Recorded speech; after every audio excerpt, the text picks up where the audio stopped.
வணக்கம். இது தமிழும் சீதாவும். இன்றைக்கி நம்ம பார்க்க போகிற டாபிக் வினைத்தொகை.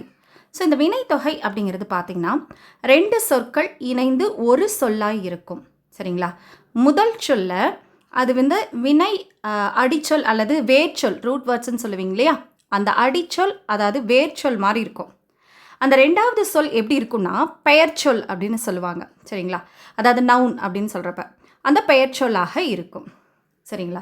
இது காலத்தை, அதாவது காலம் காட்டும் இடைநிலைகளை மறைத்து காணப்படும். அதாவது எதிர்காலம், நிகழ்காலம், இறந்த காலம், இந்த 3 காலத்தையுமே மறைத்து காட்டும் அப்படின்னு சொல்கிறாங்க. உங்களுக்கு எடுத்துக்காட்டு பார்க்கும் பொழுது, அதாவது இங்கே பாருங்கள், உண்ட களம், உண்கின்ற களம், உண்ணும் களம். சரிங்களா? இந்த உண்கலம் அப்படிங்கிறதுக்கான எடுத்துக்காட்டு தான். சரிங்களா? இறந்த காலம், நிகழ்காலம், எதிர்காலம் 3 காலத்தையுமே மறைத்து காட்டுவது தான் இது வினைத்தொகை அப்படின்னு சொல்கிறாங்க.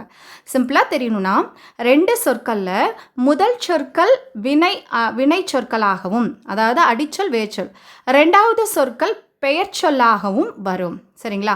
3 காலத்தையும் மறைத்து காட்டும். இதுதான் நீங்கள் தெரிஞ்சுக்க வேண்டியது. இதுக்கு எடுத்துக்காட்டு பார்த்தீங்கன்னா ஆடு கொடி, ஆடும் கொடி. சரிங்களா? இந்த ஆடும் அப்படிங்கிறது வினை, கொடி அப்படிங்கிறது பெயர்.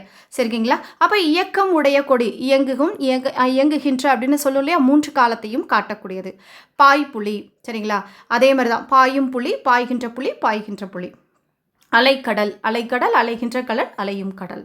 ஸோ தான் இது மாதிரி 3 காலங்களையும் தன்னகத்தை மறைத்து வைத்து காட்டுவது தான் வினைத்தொகை.